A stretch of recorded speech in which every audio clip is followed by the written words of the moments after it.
una presión inflacionaria justamente, ¿no? Es, digamos, la teoría.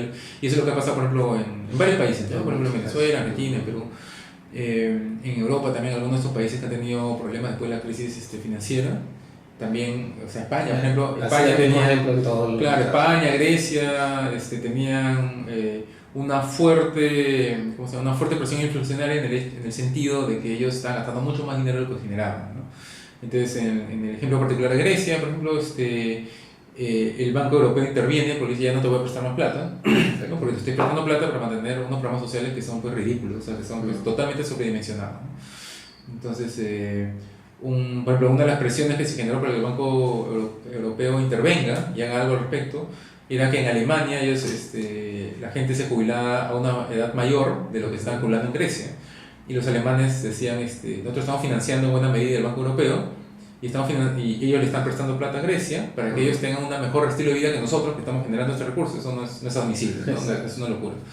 Entonces, una de las presiones que se generó a nivel político era esa. Entonces, acá en el Perú nosotros veníamos arrastrando, como te decía, una crisis de varias décadas que hacía que el Estado cada vez tenga menos acceso a recursos, ¿no? Entonces, eso generaba una presión a meter la mano a cada vez más receptores, ¿no? Entonces hubo, por ejemplo, a finales de los 87, 86, el gobierno aprista de Alan García, ¿no? Que después fue presidente nuevamente, muchos años después, con una ideología completamente distinta. Alan García había sido elegido democráticamente, con amplia mayoría, o sea, él era pues, un presidente con buena aceptación. Y él hereda pues este país al borde del precipicio, ¿no? Entonces, uno de los chistes que se hacían con respecto a este presidente es que él recibió este país al borde del precipicio y dio el paso adelante, ¿no? O sea, aparentemente, y nos quebró todo, ¿no? O sea, porque se tiró al vacío. Entonces, una de las cosas que hizo fue, por ejemplo, estatizar la banca, ¿no? Intentó estatizar la banca, ¿no? Intentó tomar el control de los bancos. Y ese fue, digamos, la gota que derramó el vaso, ¿no? El pueblo, o sea, la población no aceptó eso, ¿no? Porque en la medida en la cual tú te metías con, bueno, estatizas, no sé, la tal minera, bueno, la gente lo aplaudía porque lo veía como un gran ataque del Estado peruano, el pueblo, contra los intereses internacionales, plutócratas, imperialistas, ¿no? Claro, un discurso político bastante común que hasta ahora vive en algunos países. Entonces la gente lo aplaudía, ¿no? Los medios también lo celebraban.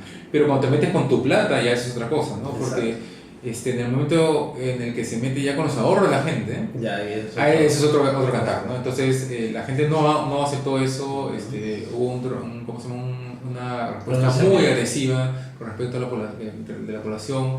Hay muchas iniciativas políticas que nacieron solamente de eso y que hasta ahora, hoy en día viven, o sea, hay partidos que nacieron ese día, al día siguiente, y que hoy en día siguen operativos, ¿no? Solo sobre la base de la defensa de los derechos de la población, o sea, los derechos pues, económicos de la gente, ¿no? Y eso fue, digamos, el inicio de la caída del gobierno aprista, ¿no? Porque a partir de entonces empezaba eso unido a otros anuncios que hizo Alan García, como por ejemplo que ya no iba a pagar la deuda externa, ¿no? Porque este déficit fiscal fue financiado en buena medida por deuda en el Perú, ¿no? De tal manera que cuando Alan es presidente, hereda pues, un país con una deuda pues, impagable, totalmente impagable, una locura.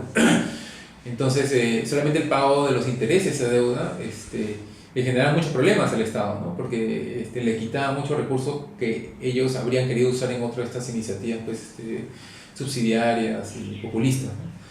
Entonces, en cierto momento el anuncio es que ya no voy a pagar la deuda externa y no voy a pagar los intereses tampoco. ¿Qué van a hacer? ¿Me van a invadir? ¿Qué va a pasar? Bueno, lo que sucedió es que al día siguiente le dejaron de prestar dinero, ¿no? Todo el mundo. Y aparte se generó un efecto adicional, que la gente dejó de invertir en el Perú, porque ¿quién quiere invertir en un país pues, que no se compromete a cubrir los gastos? Claro, ¿no? Y aparte que se está declarando internacionalmente como estafador, ¿no? O sea, bueno, yo he prestado a ti, he usado ese dinero y no te voy a devolver. Eso se llama estafa, ¿no? Entonces, al día siguiente, un montón de se activaron muchos problemas, ¿no? Que es, digamos, nos dejaron de prestar dinero a muchos niveles, o sea, no solamente a nivel público, sino a nivel privado también, ¿no?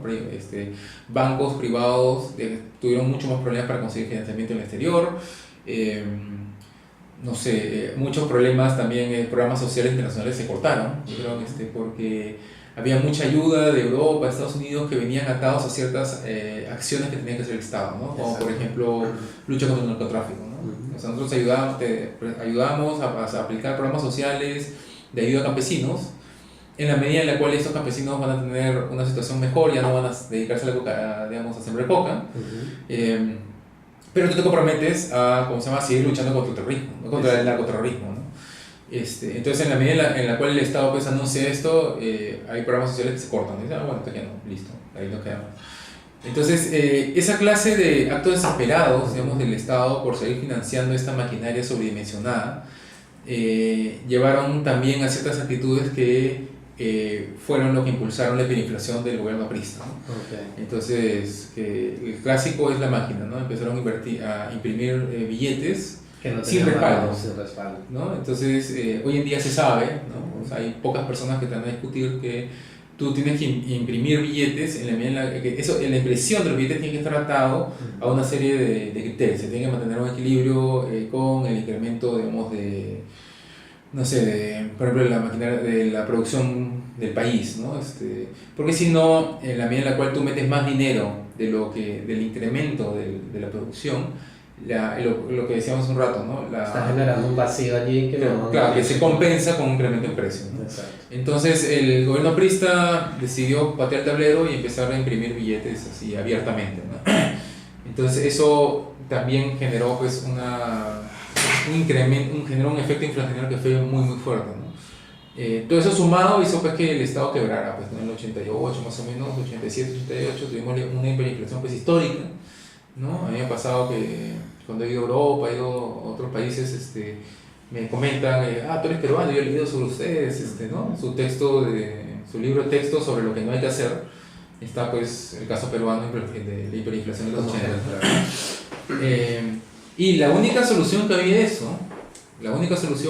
había cuando entró Fujimori en el 90-91, fue hacer lo que Vargas Llosa había anunciado que iba a hacer si era presidente, ¿no?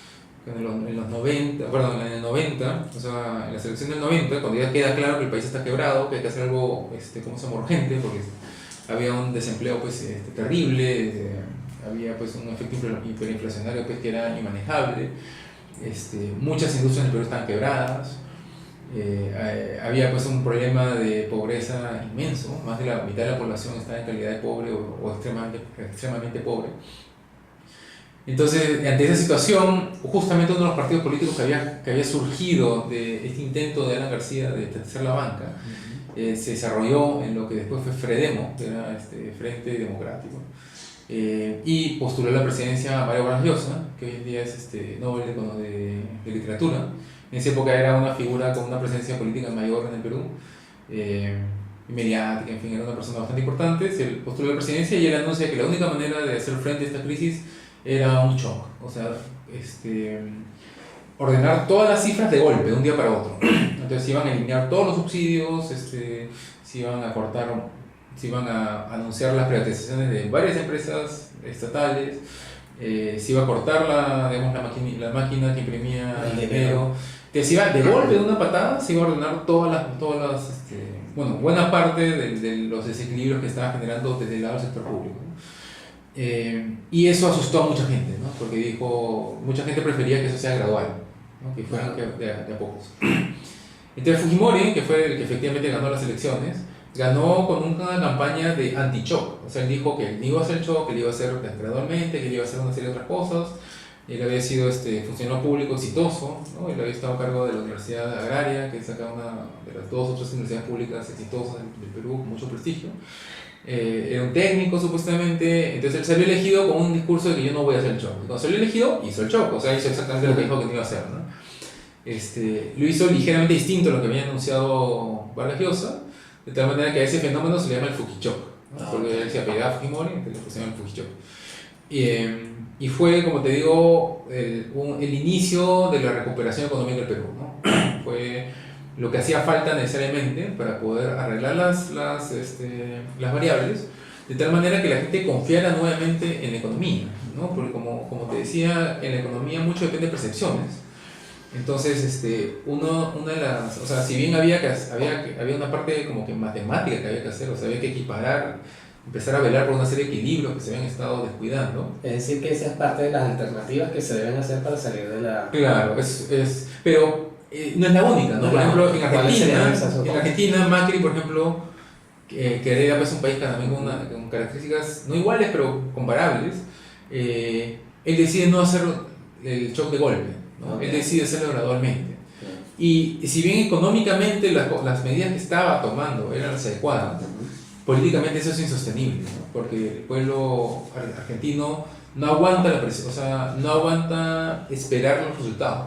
Exacto. Y este año ya ha empezado ¿cómo se llama?, anunciar lo posible, o sea, alternativas más radicales, ¿no? Entonces, están anunciando que no, ¿cómo se llama?, que Macri es un fracaso, que no está funcionando, que, ¿cómo se llama?, que hay déficit fiscal, lo cual siempre va a haber, o sea, si tú estás heredando un país con un déficit fiscal, o sea, que está gastando más de lo que gana, ¿no? El Estado, que lo que está entrando el Estado, va a haber un periodo necesariamente de ajuste, ¿no? Entonces, como Macri lo está haciendo gradualmente, ese periodo de ajuste se está expandiendo. Entonces, y como el Estado no tiene mayores ingresos, porque justamente gracias a ¿cómo se llama?, la gestión anterior de Kirchner, la Cristina Kirchner, no tiene, o sea, los fondos internacionales no le están prestando plata, ¿no? Porque nadie cree en Argentina. Y aparte, como justamente el gobierno anterior también metió mano a varias industrias, o sea, estatizó el manejo de los fondos públicos, por ejemplo, los fondos públicos de pensiones. No, perdón, fondos privados de pensiones los estatizó. Esos fondos han desaparecido, ¿no? Justamente los ha utilizado en mantener a la maquinaria estatal. Entonces, yo no sé, próximamente se va a empezar a jubilar gente que necesita ese dinero, y yo no sé dónde van a sacar el dinero, porque no lo hay, ya se lo gastaron. Entonces, Macri no tiene muchas otras opciones para generar dinero, ¿no? Y ha optado por un camino lento y largo, y no está yendo a la velocidad a la que necesita que vaya, ¿no? Entonces, es que el mismo país le exige que debe... Exactamente. No, y aparte ya colapsó el proceso, porque hace meses hace un par de meses ya ha anunciado que está volviendo a instaurar una serie de medidas que eran del gobierno anterior, y que, o sea, cualquier economista más técnico predice que va a ser un fracaso, ¿no? O sea, está incrementando los impuestos, ¿no?